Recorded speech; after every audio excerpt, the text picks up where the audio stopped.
খাওয়া দাওয়া সেরে আমরা এই মুহূর্তে এসে পৌঁছেছি আমার কুটির বলে একটা হ্যান্ডিক্রাফট সোসাইটি আছে এখানে।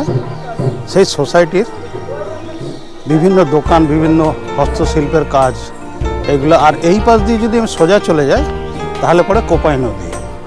তো এখানে আমরা কিছুক্ষণ সময় কাটাবো, দেখাই আমি চারিদিকটা।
আমার কুটির যে প্রদর্শনীর যে জায়গাটা, সেই জায়গাটা ঘুরে দেখার পর একটা সরু রাস্তা দিয়ে আমরা নিচে নেমে এলাম। নিচে নেমে আসতে একটা ছোট্ট মতো নদী পড়েছে, সরু নদী, একেবারে সরু নদী। তো আমাদের যিনি টোটোর চালক আর কি, তার কথা অনুযায়ী এটাই হচ্ছে কোপাই নদী। নদীটা আমি দেখাই। আর ওর কথা অনুযায়ী যেটাকে খোয়াই নদী নাকি বলে, যেটা আমিও জানতাম খোয়াই নদী বলছে খোয়াই নদী বলে কিন্তু দাদা কিছু নেই, যেটা আছে সেটা কিন্তু কোপাই নদী। আমি নদীটা একবার দেখাই আপনাদের। এই হচ্ছে সেই সরু নদী।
এইবার আমি এসেছি প্রকৃতি ভবন মিউজিয়ামে। মিউজিয়ামটা আমি বাইরে থেকে দেখাই।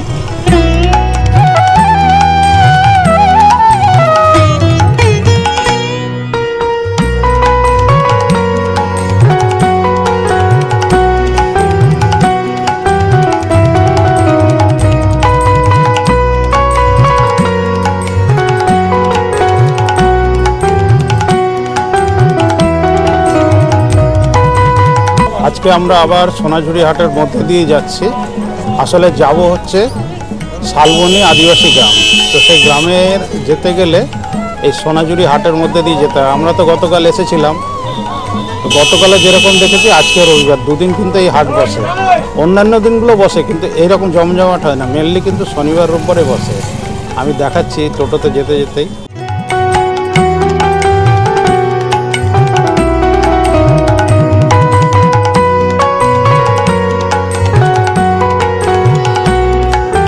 আমার সঙ্গে যে টোটোর যে ছেলেটি,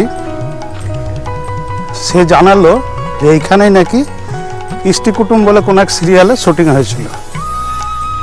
তো আমি তো সিরিয়াল দেখি না, তো আপনারা যারা দেখেন বা দেখেছেন ওই সিরিয়ালটি, তারা হয়তো জায়গাটা চিনলেও চিনতে পারেন। আমি আরেকবার দেখাই পুরো জায়গাটা।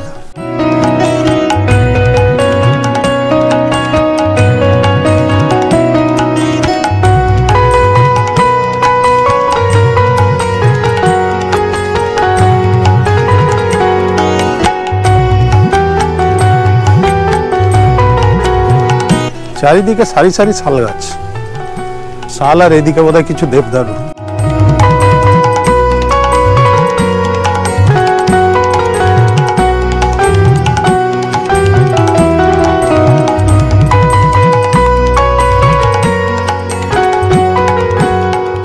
আচ্ছা, আমরা এসে পৌঁছেছি শালবনী আদিবাসী গ্রাম। দেখায় চারিদিকেই জঙ্গল, শালের জঙ্গল, আর একটু দূরে এগিয়ে বললে একটা গ্রাম আছে। তো আমি সেই গ্রামটাতেই যাব। আপাতত আমি প্রথমে দেখাই জায়গাটা ঠিক কীরকম। একবারে সোনাঝুরি হাটের গায়ে, মানে সোনাঝুরি হাটের ওপর দিয়ে আমরা এলাম। সোনাঝুরি হাট থেকে একটু এগিয়ে গিয়ে বাঁ পাশে পড়ছে এই গ্রামটা, দেখাই আমি।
আমার এই সারাদিনে যে বেড়ানোর যে সারথি ছিল তার সাথে একটু আলাপটা করে দিই। ভালো ছেলে, রাজেশ, নাম রাজেশ। মোবাইল নাম্বারটা দিয়ে দেবে আর নিজের নামটাও বলে দেবে। নাম রাজেশ আর মোবাইল নাম্বার 8167561340। Good morning. আজ 10ই ফেব্রুয়ারি সোমবার। আজ কিন্তু বাড়ি ফেরার পালা। আমরা বেরিয়ে এসেছি হোটেল থেকে, আমাদের চেক আউট হয়ে গেছে। এখান থেকে আমরা যাব বোলপুর শান্তিনিকেতন স্টেশন। 8:30টার সময় গণদেবতা এক্সপ্রেস। এখন আমি জানি না লেট করবে কিনা, টাইম টেবিলে যা দেখলাম তাতে ইররেগুলার অন টাইম দেখাচ্ছে। তো যাই হোক, আমরা এবার স্টেশনের দিকে রওনা দেবো। একটু চা খাওয়ার জন্য দাঁড়িয়েছি। চাটা খেয়ে স্টেশনে রওনা দেবো, তারপর দেখা যাক ট্রেনের কী অবস্থা, সেই অনুযায়ী বাড়ি ফেরা। আমরা এখান থেকে ট্রেন ধরবো গণদেবতা এক্সপ্রেস 8:30টায়। এটা মোটামুটি 12টা নাগাদ পৌঁছাবে আজিমগঞ্জে। আজিমগঞ্জে পৌঁছাবে 12টা নাগাদ। তারপর ওইখান থেকে যেরকম সুবিধা হয় সেই অনুযায়ী আমরা বাড়ি ফিরে যাব।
বোলপুর যখন ছেড়েছিল ট্রেনটা তখন কিন্তু লেট ছিল প্রায় আধ ঘন্টা মতো, আধ ঘন্টার একটু বেশি। সেই লেট বাড়তে বাড়তে প্রায় 1.5 ঘন্টায় দাঁড়িয়েছে। আমাদের পৌঁছানোর কথা আজিমগঞ্জে প্রায় 12টা নাগাদ, কিন্তু সেটা গিয়ে দাঁড়াবে মোটামুটি 1:30-2টোর কাছাকাছি। তো আমি জানি না কতটা লেট করবে। ফাইনালি আমি আজিমগঞ্জে পৌঁছে তারপরে কিন্তু জানতে পারবো কতটা লেট করছে। মানে বাড়ি পৌঁছাতে প্রায় বিকেলই হয়ে যাবে মনে হয়, যা মনে হচ্ছে। তো যাই হোক, এমনিতে তো ভালোই লাগছে এটা দেখতে। এবছরের মতো আমাদের বেড়ানো শেষ হয়ে গেল প্রায়। আবার আগামী বছর কোনো একটা জায়গায় প্ল্যান করে যাব আমরা দুই বন্ধুতে। আমার বন্ধু পেছনে বসে আছে এই যে, আর আমি সামনে। বিকাল হয়ে যাবে, বাড়ি পৌঁছাতে পৌঁছে দুপুরে খাওয়া দাওয়াটা সম্ভবত আমাদেরকে আজিমগঞ্জেই করে নিতে হবে। যা অবস্থা, আগে ভেবেছিলাম বাড়ি ফিরেই খাওয়া দাওয়া করব, মানে 11:50 নাগাদ যদি পৌঁছে যায় আজিমগঞ্জে, তাহলে ওখান থেকে পৌঁছাতে আর বেশিক্ষণ লাগবে না। কিন্তু এই যা মনে হচ্ছে আজিমগঞ্জ পৌঁছাতে 1:30টা বাজিয়ে দেবে। তো তারপর বাড়ি গিয়ে খাওয়া দাওয়ার আশা করা না করাই ভালো। আজিমগঞ্জে আমরা দুপুরে খাওয়াটা ছেড়ে নেব, এইরকম একটা প্ল্যান। তো দেখা যাক এখন শেষ অবধি কী হয়।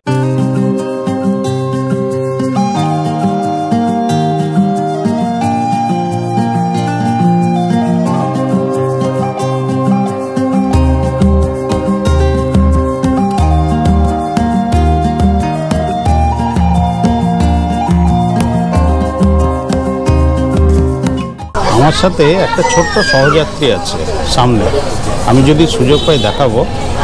ছোট্ট এবং খুব সুন্দর, কিউট। সামনেই বসে আছে, মাঝে মধ্যে মুখ তুলে তাকাচ্ছে। এখন বোধহয় মোবাইলে ব্যস্ত সম্ভবত।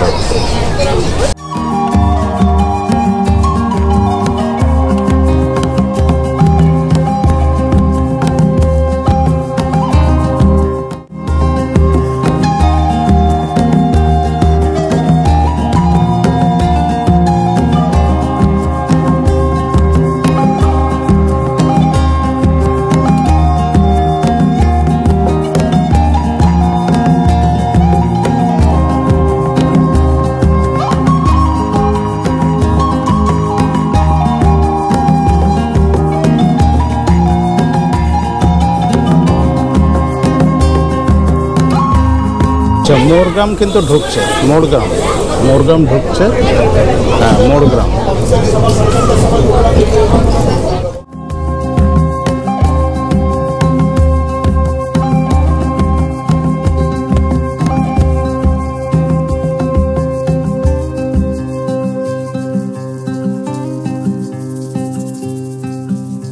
ফাইনালি আমি আজিমগঞ্জে পৌঁছেছিলাম। আজিমগঞ্জে পৌঁছে ওখান থেকে একটা উল্টো দিকের ট্রেন ধরে আমি খাগড়াঘাটে এসে নামলাম। খাগড়াঘাট থেকে আমাদের বাড়ি খুব বেশি দূর নয়, এখান থেকে একটা টোটো ব্যাটারি রিক্সা ধরে আধ ঘন্টা লাগবে হয়তো সময়, বাড়ি পৌঁছে যাব। তো মোটামুটি যেটা ব্যাপার সেটা হচ্ছে আমার বেড়ানো এবার কিন্তু এবারের মতো শেষ। তো আমি আমার ব্লগ এখানেই শেষ করছি। সকলে ভালো থাকবেন, সুস্থ থাকবেন, আশা করি আবার দেখা হবে। নমস্কার।